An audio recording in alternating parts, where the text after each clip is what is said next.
Hi everybody, welcome to the August 9th, 2019 edition of Colorado Inside Out. I'm your host, Dominic Dezzutti. Thank you very much for joining us. Let's get a quick take on former Denver Press Club president and Colorado politics reporter John Ensslin passing away at the age of 65 this week. The veteran journalist covered Denver politics and had previously worked with the Rocky Mountain News as well as newspapers in New York and New Jersey. Patty Cahoon from Westward. It has been a really tough year at Colorado politics. We've lost some legends over there. This one hit a little bit deeper. What do you think? Partly because John Ensslin was such a nice guy. So he was a big talent, but he had such a big heart. That's what I remember. He came to me 25 years ago when the press club was about to die, and they wanted to start the Damon Runyon Awards, and he was trying to bring together us with the Post and the Rocky Mountain News, bringing everyone together and putting on a show, which Damon Runyon would appreciate. And I think also Damon Runyon would have appreciated the character that John Ensslin was. He was a gentleman, he was a hard worker, he was a great journalist. David Kopel from the Independence Institute and DU Law School. Ensslin made his own impact in politics. We don't have a lot of folks who've been covering politics as a reporter for so many years the way Ensslin did. He knew their community very well, and he was an expert as a reporter. And to follow up on Patty's point, sometimes people think, well, who's the core of the Denver journalistic community? And you might think some guy who's on the, a host, an anchor on the evening local news. Well, that guy may be the most famous. But when you go to the heart, it was absolutely John Ensslin, because he was such a leader in the professional associations, behind the scenes, networking, helping people out, really trying to advance the craft.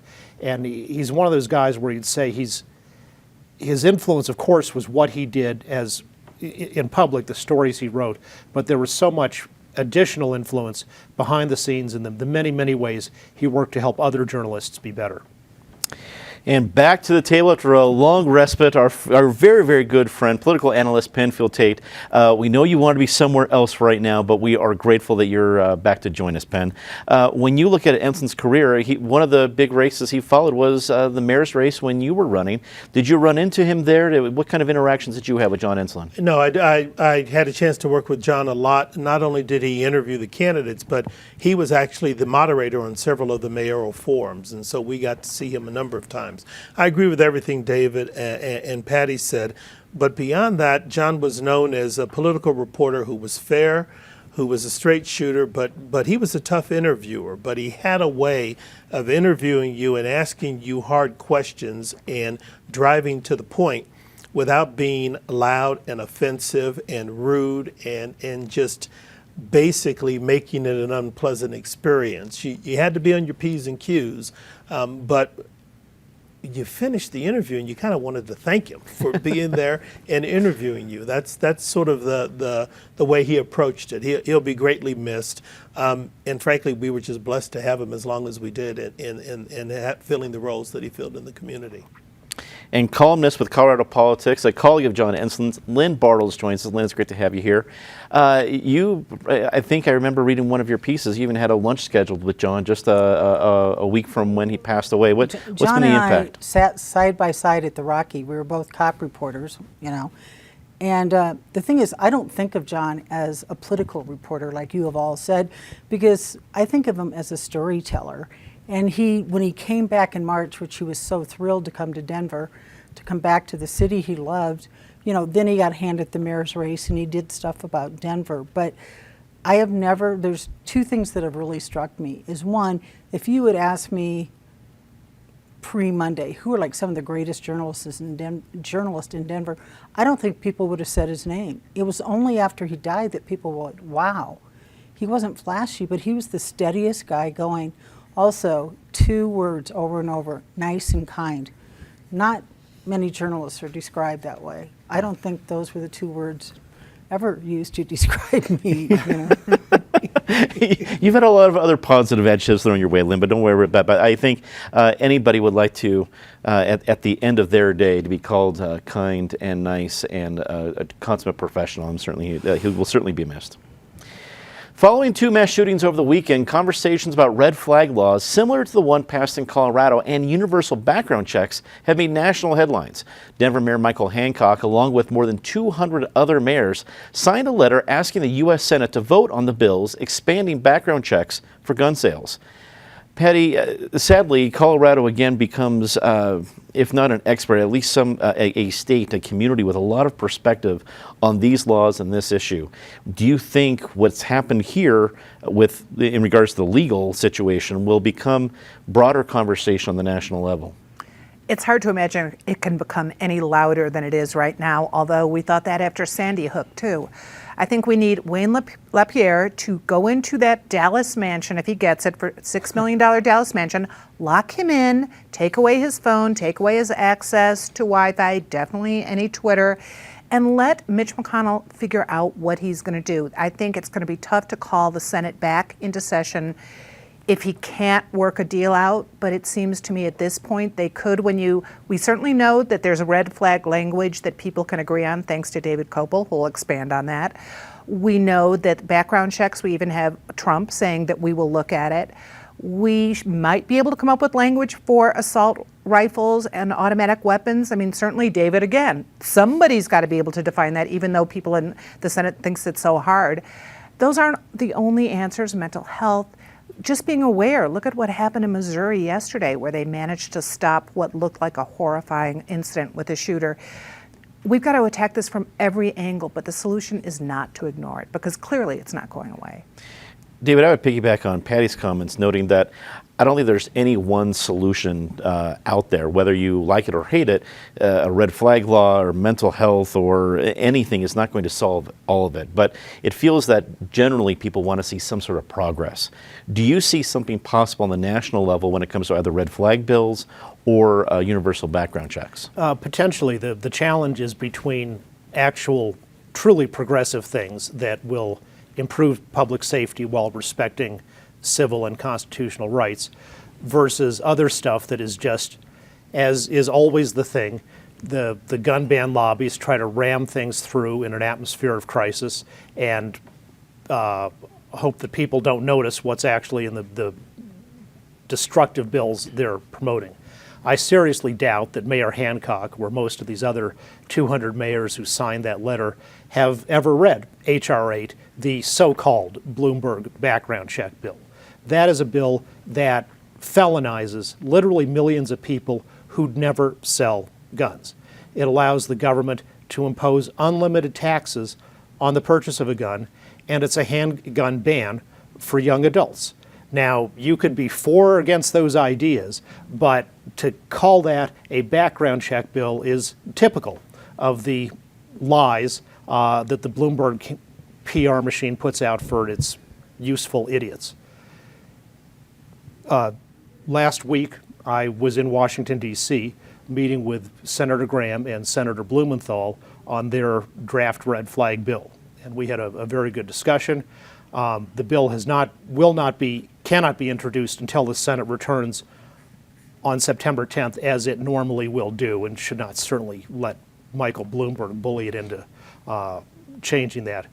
And I think it's going to be a very strong bill in terms of being helpful for public safety and being strong on due process, which the Colorado bill and many of the other state laws have fallen far short on. Penn, these shootings were not just about guns. Clearly, there was a whole different tact here, especially when we look at El Paso. How do you see those ramifications moving forward? They're huge. They're going to drive the conversation. And I get David's point, but part of the problem is with the influence that Wayne LaPierre has demonstrated he has with Donald Trump. And I understand waiting until after the August recess, but the problem Mitch McConnell has is the longer you wait to do something, the greater the impression you give folks that you really don't intend to do anything. And I think the general public is saying that's no longer acceptable. You've got not just what we do with guns and how people access them and use them in this community. You have Donald Trump, whose rhetoric has in some way, in the minds of many, I'm one of them, fueled some of the animus that some of these offenders have and have articulated that that's why they're doing some of the things they do. Now, you can't legislate how people think and how they feel. I get that, but you can't legislate how they act and what they can do to get access to things like guns. So Mitch McConnell's in a trick bag. I mean, I'm glad David met with folks and he saw a bill that he thinks is very good, but they better put it on the table fast and quick. We've had 2 shootings. We've had the incidents where they stopped another situation. If more and more of these events occur before the Senate leisurely returns to Washington, D.C. to take some action, people aren't going to be very patient with them. We've got a nation that's angry now because the vast majority of people want to see some progress made on background checks and assault weapons and a host of other things. They better act quickly. Lynn, it feels that the drive for some sort of action might also come from the fact that people can find a reason to not feel safe almost anywhere. A garlic festival, a Walmart, and it's not as if people were already feeling safe with a church or a school or anywhere else, but it's a deeper feeling. I was at a bluegrass and beer festival in the middle of Keystone, and there was part of me looking around the crowd going, "Oh, geez, there's a lot of balconies here." I don't know if we can legislate anything that could stop that, but it feels it's going to drive some action. What do you think? Well, I have gone to the Garlic Festival, by the way, just for the record, to full disclosure. The weird thing is, I mean, how many times you've read the phrase, that couldn't happen in a place like this? Well, it does happen in a place like this. It happens in very average, ordinary places. It's surprising, this is terrible to say, that it doesn't happen more in those kind of places. There's a lot of people. You don't necessarily have to go through security to get to things, that sort of thing. I don't think that they should go back before September 10th. I think I'd rather have something thoughtful than something fast. The fact that you're talking with people, David, means that at least people want to do it right. The biggest thing I took out of all this was my shock in hearing President Trump say we need more red flag laws, which, of course, didn't he say that? Am I? Yeah, but he said that last year too. Right, but that is such a phrase in this state where you're trying to recall a sheriff over it and you're trying to do all this. I'm like, okay, so Neville's, Dudley Brown, etc. Red flags, not necessarily bad. I think also overlooked was really that this shooting in El Paso, which I have relatives from that area, that has been a community of people just walking across the border for years, and this, we're going to go and get, Mexicans, and that, it was just so horrifying. It was like a hunt. Yeah, it definitely did feel that there's a different tenor here, than how our elected leaders are going to respond to that will be interesting to watch. Newly obtained surveillance video shows 2 Colorado Springs police officers chasing 19-year-old Devon Bailey, an African-American male, and then later shooting him. The police department said that Bailey reached for a weapon, and that's when police officers shot him. Others questioned the testimony due to the fact that it does not appear the victim has carrying a weapon in the video. David, clearly there's a big investigation to follow. We don't know all the facts. John Suthers, former state attorney general, is the mayor of Colorado Springs. Do you feel that is going to bring a different perspective to this investigation? No, because he's not in charge of the investigation, and the procedures here that are being followed are very good. This was a shooting by Colorado Springs city police officer. The facts and the investigation are being conducted by a different law enforcement agency, the El Paso County Sheriff's Office. Then, as is standard in all cases of police shootings, the information will be turned over to the district attorney, and the district attorney will review it and make a decision whether the officer acted lawfully or not, and then take steps accordingly. I've watched the video. It's not enough in itself for anybody to come to any kind of conclusive decision. For example, one of the individual's relatives said actually he was carrying a gun, but he didn't draw the gun. So there, in any kind of fast-moving situation, witness perceptions differ. So I think the law, by the way, is and always has been that both law enforcement officers and law-abiding citizens may use deadly force for self-defense in some circumstances, and also to prevent the escape of certain fleeing violent felons.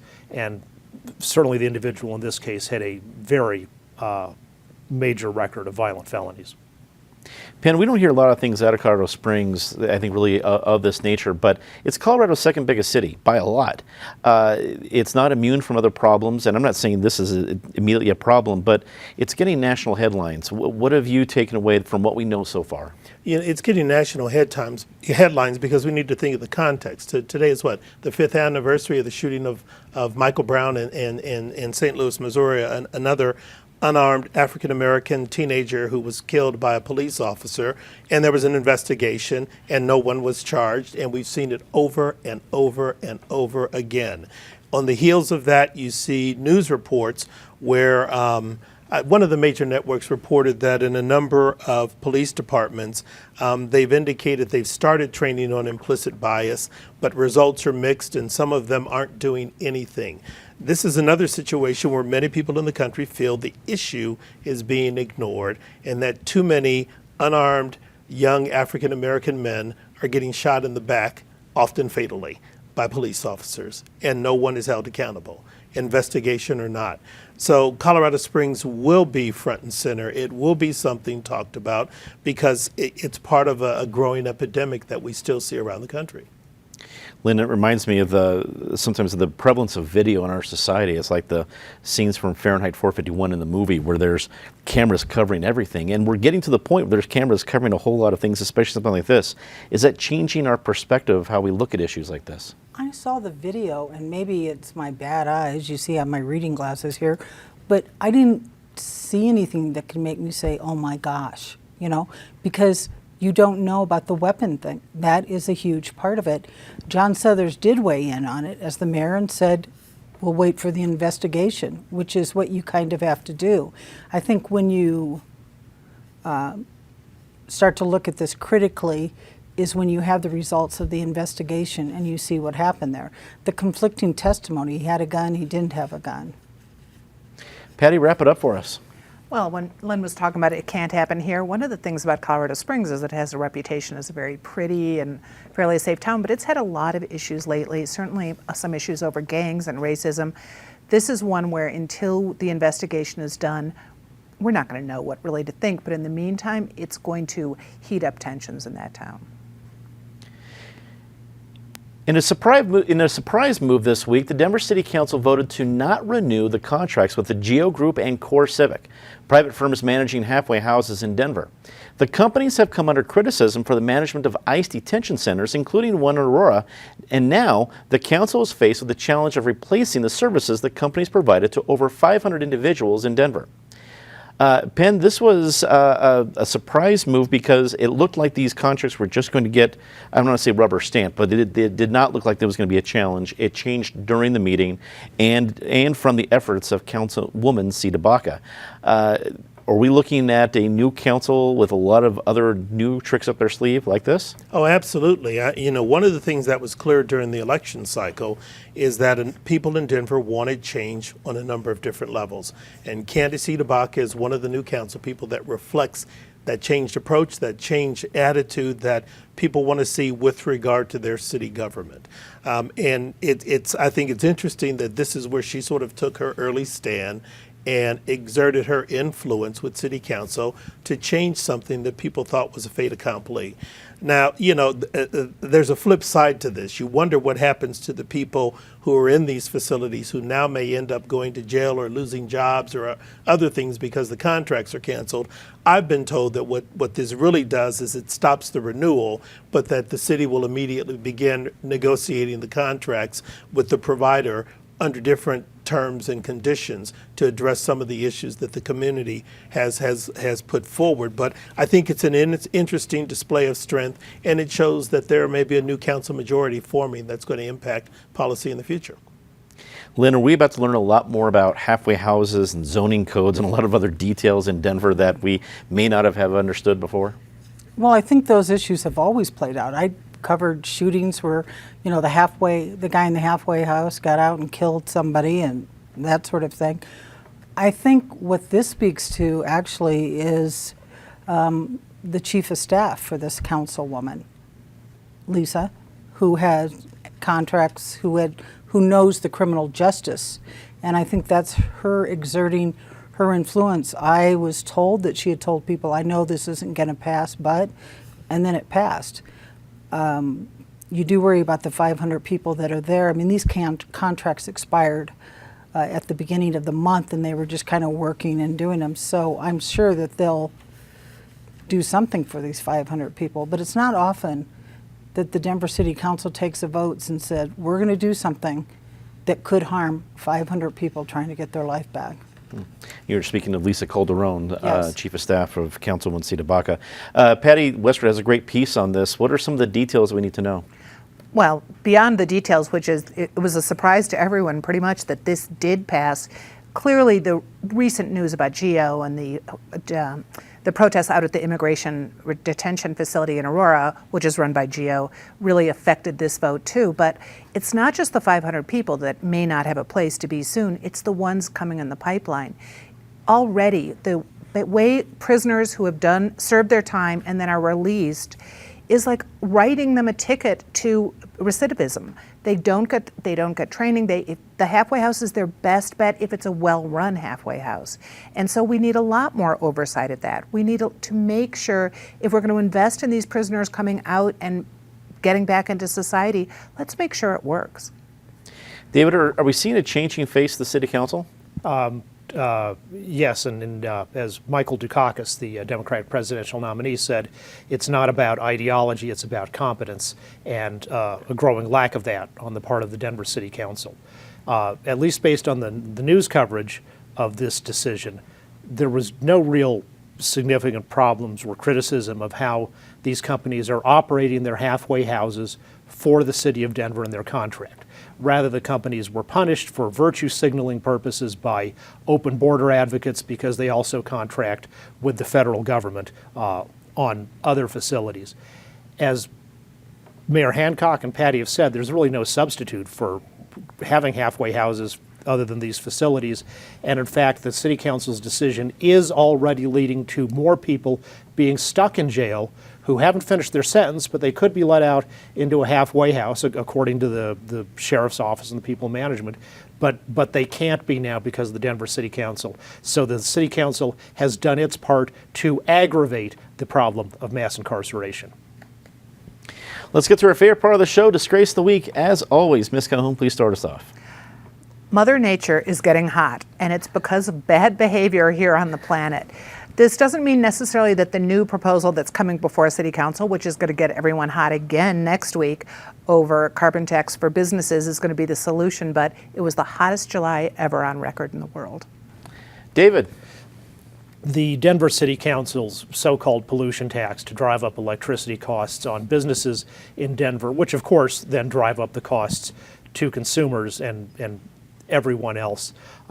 Whatever the grand issues of global warming, clearly in Denver it is just a pretext for more government control of its insatiable appetite for citizens' money. Penn. Just when you thought it couldn't get any worse, it has. And I'm talking about the Great Hall project out at DIA. We've been talking for months about how the city has ignored and mismanaged that project. 4 months after it started, it was extended for 2 or 3 more years. So now it won't be done until 2025. The cost is nearly doubled. The city retaliated by citing the contractor for a number of safety violations, and now the contractor is saying the safety violations are bogus in retaliation for the fact that they've indicated that the city has not competently worked with them to manage the project. And we all get stuck with the bill, and we all get stuck with the inconvenience because the airport is a torn up mess. Lynn. First of all, yes, July was hot. It snowed on the first day of summer.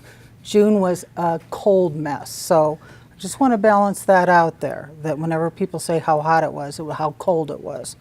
I announced before the show started that I was going to talk about the Denver City Council, and I was so glad to see all of you guys weighed in on it. I mean, the attack on Roger Sherman, which I thought was outrageous here. The guy wants to do something about a problem, and now we're going to attack him because he's a lobbyist.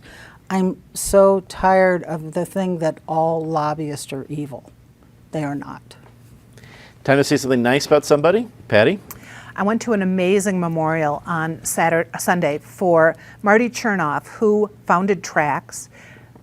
He got into the gay bar business kind of by accident, but what he did is create a community in Denver and then in other cities that was really inspirational. And his memorial, where you had Wellington Webb stand up and speak, Michael Hancock stood up and spoke, Jared Polis welcomed everyone, you realized what kind of community and openness has been created here in Denver. David.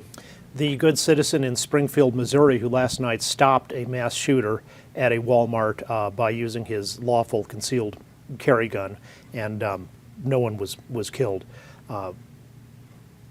Immediate armed response to mass shooters is not the only solution to the problem, but it's part of it. And people who aren't willing to talk about that are really just playing politics and not being serious about finding solutions. Penn. We talked about John Ensslin earlier in the report, but the Denver Press Club honored 3 people this week, Jude DeLuca, C.L. Harmer, and Julie Lucas, by having their caricatures posted on the wall. It was a wonderful event to be there to commiserate and hear them tell their stories about how they got into journalism and how they got involved with the Denver Press Club, and glad to see those 3 women who have contributed so much honored by the institution. Here at Channel 12 was actually profited of someone from Julie Lucas's earliest work here at this station. So congratulations, Julie. Lynn. Mark Harden, the managing editor of Colorado Politics, who edits my column, what this guy has gone through in recent months. As we know, Joey Bunch had a heart attack and was revived, but he said when he woke up in the hospital, he was in the hospital a long time, who does he see at the foot of the bed but Mark Harden holding a phone charger and waiting to see how he was. Mark's very good friend, Neil Westergaard, who had gone to write a column for Colorado Politics, died. And then it was Mark who had to do the whole thing of trying to get the police over to check on John and saw his feet, in his bed and all that. And that guy has been through heck and back. And so here's to you, Mark. What a noble thing to try to come out of. Here. That is all the time we have for this episode of Colorado Inside Out. And for everyone here at CPT 12, I'm Dominic Dezzutti. Thank you very much for watching. Good night.